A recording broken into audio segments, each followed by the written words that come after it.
বাইরে ভাই মনে আছে সেদিনের কথা? বুঝছি মনে নেই, চলুন মনে করিয়ে দেই। আজকের খেলাধুলার সবচেয়ে বড় খবর নিয়ে আপনাদের সামনে হাজির হয়েছে। ভিডিওটি শেষ পর্যন্ত দেখুন, কারণ শেষের খবরটি আপনাকে অবাক করতে পারে। ফুটবল বিশ্বে আবারও আলোচনার কেন্দ্র লিওনেল মেসি।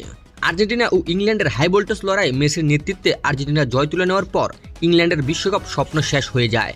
ম্যাচটি গ্যালারিতে বসে উপভোগ করেছিল ইংল্যান্ডের কিংবদন্তি ডেভিড বেকহাম। তার সঙ্গে ছিলেন স্ত্রী ভিক্টোরিয়া বেকহাম ও পরিবারের সদস্যরা। ম্যাচ শেষে বেকহামের গম্ভীর ও অভিব্যক্ত কিছু ছবি ও ভিডিও সামাজিক মাধ্যমে দ্রুত ছড়িয়ে পড়ে। অনেক ফুটবল ভক্ত দাবি করেছেন নিজের দেশের বিদায়ের তিনি স্পষ্টতই হতাশ ছিলেন। অন্যদিকে মেসির দুর্দান্ত পারফরম্যান্স আর্জেন্টিনাকে ফাইনালের পথে এগিয়ে দেয়। সামাজিক মাধ্যমে অনেকে মজা করে লিখেছেন, মেসি শুধু ইংল্যান্ডকেই নয়, বেকহামকেও বাড়ি পাঠিয়ে দিলেন। তবে উল্লেখ্য, বেকহাম মেসির উপর ব্যক্তিগতভাবে ক্ষুব্ধ ছিলেন এমন কোনো নির্ভরযোগ্য প্রমাণ বা আনুষ্ঠানিকতা বক্তব্য প্রকাশিত হয়নি। তার হতাশা মূলত ইংল্যান্ডের পরাজয়ের কারণেই ছিল বলে মনে করা হচ্ছে। ফুটবলে আবেগ, প্রতিদ্বন্দ্বিতা এবং নাটকীয় মুহূর্তই এমন আলোচনার জন্ম দেয়। আর সেই তালিকায় নতুন করে যোগ হলো মেসি বেকহামকে ঘিরে এই ভাইরাল ঘটনা।